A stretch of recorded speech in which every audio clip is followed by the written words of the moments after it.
Hello everybody, I'm Veena. Today I'm going to narrate a story which I heard from a child from Gaza, and her name is Deema, who narrated the story of the white elephant so beautifully. So I'm going to retell the story. This is a part of the project Tell a Child in Gaza's Tales. So here we go. Once upon a time, there was a herd of elephants who lived in the foothills of the Himalayas. And this herd of elephants was led by a beautiful white elephant. So the herd of elephants were walking from one corner of the forest to the other corner.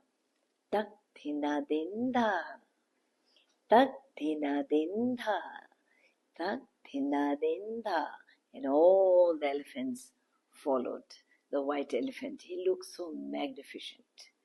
Now the elephant had a very old and blind mother. So what did he do?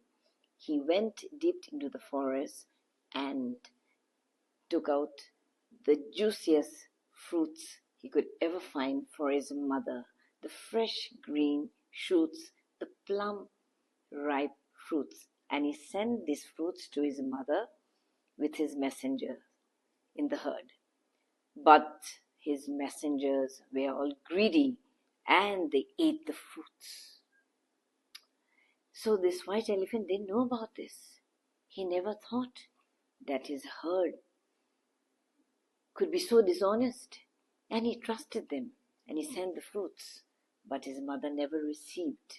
So late in the evening, when he went back home, his mother would always say, "Oh no, I didn't get to eat anything because I didn't receive these fruits at all." Now the white elephant was distressed at the lack of honesty and treachery. So he thought he must abandon this herd of elephants. So he took his mother far off through the forest, a little higher from the place where they were living, into a cave. So every morning, both of them, he used to bring fresh fruits for his mother, and they were very happy spending their time together. So one day as this was happening, suddenly heard a voice, "Help! Help! Help! Help me please! Help me please! I'm lost in the forest." As soon as the white elephant heard, he told his mother, "I must go. There's somebody there who must have lost his way." But the mother said, "You couldn't even trust your own herd.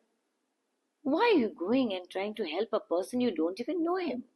But this white elephant was a very good and kind-hearted elephant. He said, "No, mother, I must go and help him." So the white elephant went and he saw the person. He was a forester from Benares who lost his way in the deep jungle. So he led this person and took him to the edge of the forest, from where the forester could almost see his city, Benares. And he left him. He thanked the elephant and left him. As soon as he reached Benares, he heard that their king was very sad because his elephant, which was very old, had died, and he was looking for a replacement. Now this forester thought, "Oh my God, I think I can help the king. The white elephant, which helped me to find my way out, he'll be a perfect replacement."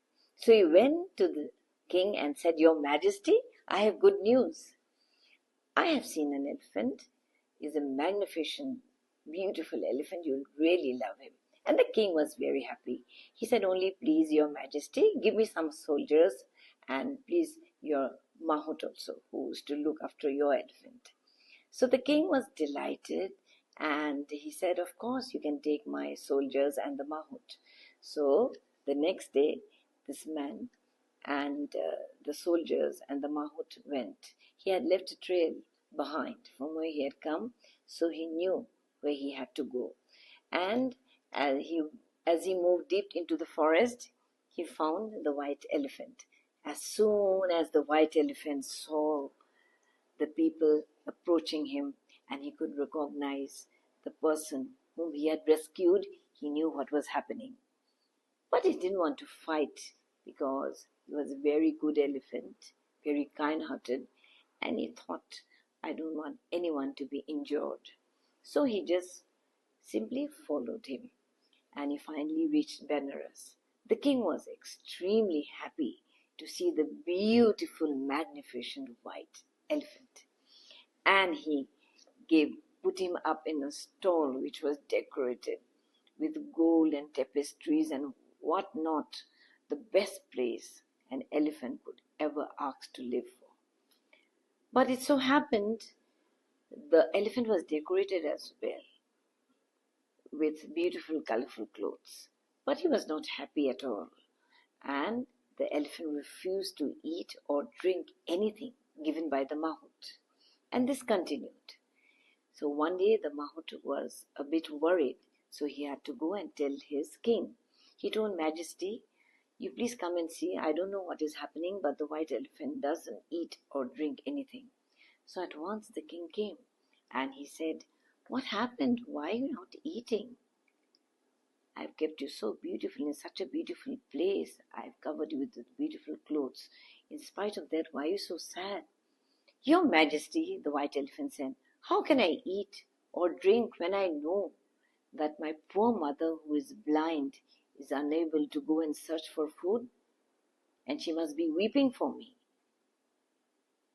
Then the king was stunned. He didn't know about this at all. So he said, your mother is blind and you are here. You must at once leave. So he asked the elephant that I will never keep you. You must go and look after your mother. So the king was a very kind-hearted man, and he understood what must have happened with the white elephant. And he sent him home. The white elephant was so happy. As soon as he went, he met his mother. His mother was overjoyed. She had missed her son and was weeping all the time alone in the cave, feeling so lost, and there was no one to look after her. And then she said, see, my son, I always have told you that you cannot believe anyone. You see how people are treacherous. Now, what the white elephant said, he said, okay, mother, I understand what you say, but we can either live in fear of treachery or we can live in hope that you will also meet people like the king, and I choose to live in hope. And I think that's right. Because you see, hope is the spark that ignites the fire of determination. It gives us positive emotions, which generates feelings of joy and enthusiasm.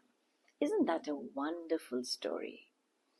I hope I could do justice to Deema and you enjoyed the story. Thank you.